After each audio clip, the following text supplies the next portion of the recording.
Hola, hola a todos, acá Fernando Sleve y hoy día vamos a ver 3 ETF para aprovechar el desplome en renta fija. Para comenzar, contextualizar, en los últimos meses hemos visto desplomes del 25% en ETF de renta fija, como son los bonos del Tesoro de Estados Unidos de larga duración, y menos desplomes, en torno a un 15%, en bonos del Tesoro de mediana duración. Si vamos a la parte de renta fija internacional o emergente, hemos visto grandes caídas. Quédate en este webinar y vamos a ver qué instrumento ha caído y por qué creemos que puede ser una buena inversión. ¿Qué vamos a ver en este video? Vamos a ver ideas atómicas para aprovechar el desplome en renta fija. Vamos a ver qué está pasando en la renta fija, tanto internacional, en Estados Unidos como en el resto del mundo, y qué se puede esperar para los próximos meses. ¿Cuál es la idea atómica de inversión para aprovechar el desplome? Son obviamente ETF que estén asociados a instrumentos de deuda. En este caso, a mí me gustan 3 para revisar. LQD, que es un ETF que tiene en sus activos bonos corporativos de calidad en Estados Unidos. Son los famosos investment grade. Acá vemos a la rápida las primeras posiciones, las top 10 posiciones que tenemos en este ETF. Está BlackRock, T-Mobile, Goldman Sachs, AT&T, Wells Fargo, Boeing, General Motors, CVC, etc. Segundo ETF muy bueno y que ha tenido un deterioro significativo ha sido el de renta fija emergentes. Y acá podemos tener bonos que están mayoritariamente ligados a las no a empresas sino a soberanos, como Qatar, Uruguay, Kuwait, Brasil, Ecuador, Chile, la India y así sucesivamente.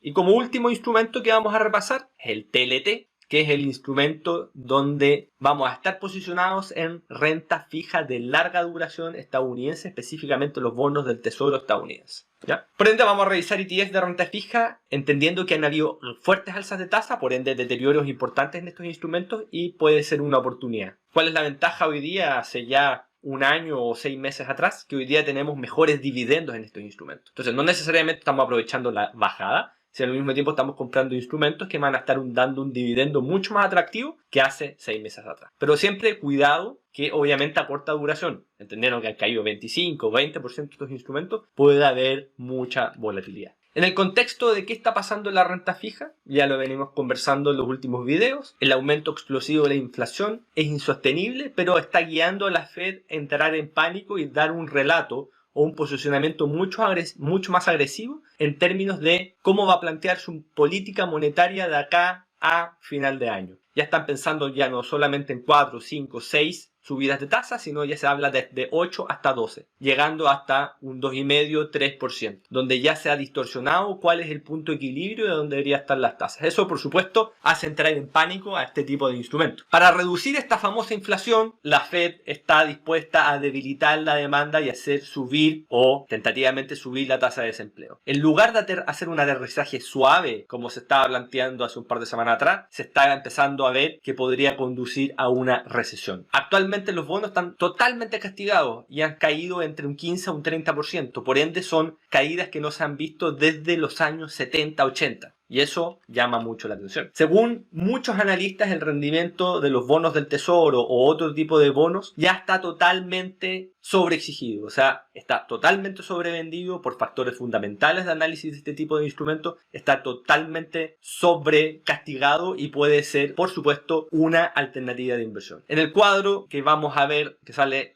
el US Bond Model, estamos viendo que ya está prácticamente 2 desviaciones estándar del modelo que sugieren para encontrar el fair value de este tipo de activo. El fair value para esta empresa de research muy prestigiosa en el mundo, lo ubica entre el 1 y el 2%, pero ya estamos llegando, de hecho hoy día en la mañana los bonos del Tesoro casi alcanzaron el 3% de yield. Y por otro lado, por supuesto, ¿cuál es eso? Si uno lo mira en largo plazo, desde el 95 a la fecha, es que proporcionalmente en movimiento estamos viendo un movimiento tan drástico como no lo hemos visto desde el 90. ¿Y qué pasa con la renta fija? No todos decían la renta fija es un lugar de seguro, de tranquilidad, donde yo no voy a perder y es fijo, como dice la palabra. Es fijo. Si que es fijo, es el cupón que me dan. En otras palabras, si yo compro un instrumento de renta fija, tengo que saber que mi dividendo va a ser muy parecido al que estoy acordando. Voy a poner un ejemplo bien sencillo porque si necesitan saber mucho más de este instrumento, pueden por supuesto ver webinars que están en nuestra plataforma de educación o también en nuestro propio canal canal de YouTube hemos tenido muchos webinars que tratan de explicar qué es la renta fija. Pero en palabras simples, si yo presto un 7%, a mí me van a devolver mi capital más los intereses asociados. Como este tipo de instrumento cotiza en bolsa o cotiza en el mercado, finalmente tiene que valorizarse todos los días. Como tiene que valorizarse todos los días, si las tasas suben, finalmente yo presté el 7 y ahora quiero vender con tasas más altas. Por ende, al nuevo inversionista técnicamente debería darle una tasa mucho más alta, por ende el precio de mi activo baja para compensar esa subida de tasa. Es un resumen muy rápido, muy acotado, pero podemos ver que por eso mismo no es que yo voy a perder mi capital, pero por supuesto que voy a tener volatilidad de mi capital en largo plazo. Si vemos la línea azul, que es los bonos del tesoro de 20 años, vemos que normalmente tiene caídas en torno al 10-15%. Es algo habitual si vemos 2004, 2006, 2010,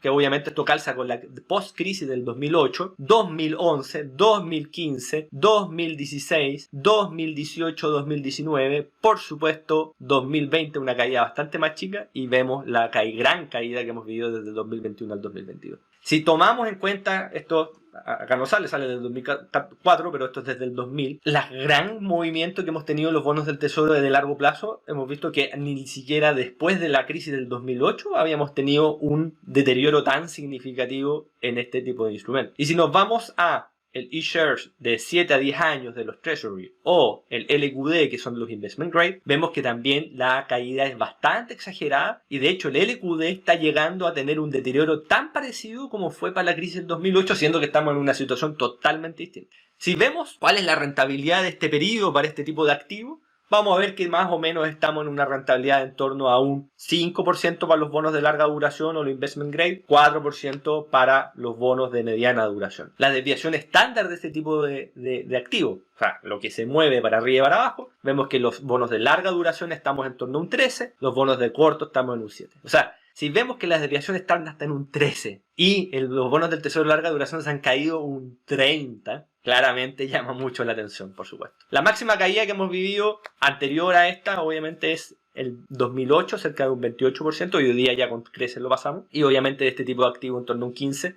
que también estamos en este momento como muy extraño. Qué importante para recalcar la correlación, y por eso muchas veces se utiliza este tipo de instrumento como valor refugio, porque no está correlacionado al mercado específicamente. No significa, no está descorrelacionado en un 100%. No quiere decir que cuando sube la bolsa bajan los bonos y cuando baja la bolsa suben los bonos. De estar descorrelacionado o tener correlación cero al mercado significa que finalmente anda por sí solo, en otras palabras, ¿ya? Y muchas veces, para cuando tenemos periodos de alta volatilidad en bolsa y tenemos peligro de recesión, esto funciona como valor refugio. Entonces entrar hoy día a este tipo de activos puede ser muy atractivo en el caso de que se empeore la situación hacia adelante o mejore la situación hacia adelante. Y vamos a ver por qué. ¿Qué se puede esperar para este tipo de activos de acá a la segunda mitad del año? Creemos que va a tener el mercado de bonos, va a experimentar un repunte significativo y bajo, obviamente, los siguientes supuestos. Que de acá a pasado ya la segunda etapa del año, vaya o se ajuste la inflación a su objetivo. O sea, ya de este pic que tuvimos en muchos mercados globales, vaya decantando constantemente. Y eso va a venir acompañado, por supuesto, del enfriamiento que va a haber en la economía estadounidense, pero obviamente que ojalá no pase a llevar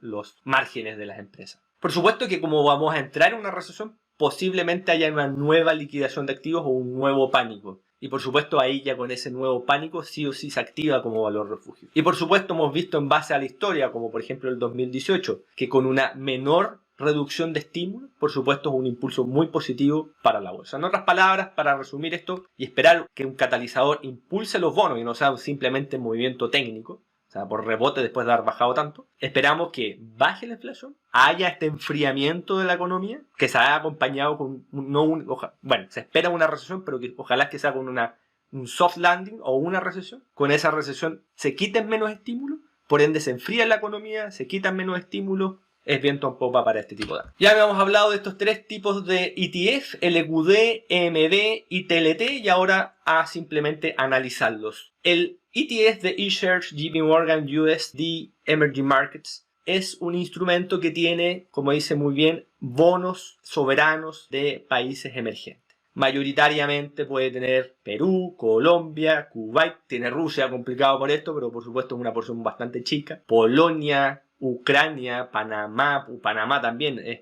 mucho riesgo hoy día, pero es un posicionamiento muy chico. Entonces, También este tipo de activos ha estado muy envuelto por todo lo de la guerra Rusia-Ucrania, pero obviamente el posicionamiento, el margen, si después uno busca el research de este tipo de activos, es bastante chico la colocación de bonos en esta clase de activos. ¿Qué es importante destacar acá? Tenemos alrededor de un 6,6% de dividendo al año por este tipo de activos, bastante bueno, y una maduración de mediano largo plazo, mejor dicho, que es en torno a 8 años. ¿Qué quiere decir maduración o duración de los activos? Que en otras palabras, para decirlo en palabras bastante generales, la cartera tiene como préstamo medio a 8 años. Si lo sacamos de contexto y decimos 8 años, significa que yo presté a 8 años, en promedio, por supuesto, porque está diversificado en bonos de larga duración y de menor duración. Por ende, en promedio, estamos en ese sentido. Y un 6,6% es bastante interesante, entendiendo de que hoy día, al agarrar este tipo de yield y teniendo una inflación más baja, vamos a tener un muy buen retorno a mediano plazo. ¿Qué hemos visto? Y por supuesto, ¿qué estamos viendo en este tipo de activos? Ya llevamos aproximadamente un 20% desde máximo, rompiéndose, por supuesto, en lugares de sobreventa máxima, como lo vimos el 2021, el 2020, el 2017 y para atrás, por supuesto. No quiere decir que como estemos en una sobreventa de RSI, significa que sí o sí vaya a subir, pero ya con un desplome de ese calibre, ya está prácticamente muy cerca de lo que fueron los mínimos del COVID, podría perfectamente darse una figura técnica y si se acompaña con los fundamentos, subir perfectamente un 15, un 10, un 15, un 20%. Y al mismo tiempo tengo mi yield del 6, entonces es maravilloso entrar a este tipo de instrumentos con castigos tan grandes, ¿vale? No significa que esto siempre dé, acá yo dejé el RSI, pero por ejemplo podemos ver en el año 2018 que siguió bajando 3-4 meses hasta llegar a mínimos y darse la vuelta. Así que no es que sí o sí se vaya a dar el movimiento. Esto siempre yo digo es una opinión, lo que yo analizo, no es una recomendación ni de compra ni de hacer algo, es una simple opinión de información. Si nos vamos al LQD, que finalmente son bonos de corporativos, vemos que obviamente el yield es mucho más bajo, en torno al 4%. Hay que entender que antes de esto, los bonos estaban dándome con suerte un 2%, un 1%, o sea, era una muy mala rentabilidad. Así que por supuesto que se agradece ahora tener un 4% de retorno. ¿Cómo estamos en maduración o cómo estamos en la duration de este tipo de activos? En promedio en 10 años, o sea, son bonos de muy largo plazo y por eso también tengo mucha volatilidad. Acá, para de nuevo poner en contexto el tiempo, es muy distinto yo prestar a 30 días depósito a plazo o bonos de corta duración que a 10 años en promedio. O sea, finalmente me agarro toda la volatilidad de las tasas, pero en este caso es una ventaja. Y lo mismo, hemos tenido caídas del 20% de este tipo de activos, vemos una sobreventa gigantesca, no quiere decir que desde mañana va a empezar a subir, por supuesto, pero yo ya teniendo un yield de un 4% para investment grade, o sea, bonos de empresas de altísima calidad y al mismo tiempo una esperanza de retorno regulándose las tasas de un 5 a un 10%, finalmente me queda en un año que voy a estar rentando un 4, más lo que se aprecie mi capital en mediano plazo. Y las tasas de largo plazo, o el ETF TLT, que son los bonos de larga duración de Estados Unidos, hoy día tienen un yield en torno al 3%, con una duración promedio de 20 años, por supuesto esto es largo plazo, por supuesto, y vemos en el gráfico técnico que hemos tenido desde máximos, que fue post 2020 por la crisis del COVID, una caída en torno al 34%, renta fija, hay que entenderlo, el cupón es fijo, no es que el instrumento sea fijo, y desde las últimas meses, específicamente desde principio de año a la fecha, hemos tenido una caída de un 23% en este tipo de instrumentos. Por supuesto está marcando una saturación de venta gigantesca, hoy día se dio un movimiento técnico bastante bonito, que es una reversión, pero, insisto, esto me estoy quedando con un yield de un 4% por 20 años prácticamente, y obviamente tengo espacio para que perfectamente pueda subir entre un 15, un 18, un 20% con una recuperación en tasas. Esto ha sido el webinar de los 3 ETFs para aprovechar el desplome en renta fija. Espero que te haya gustado. Si te gustó este video, pues dale like, compártelo, deja tus comentarios y suscríbete a nuestro canal y espero verte pronto.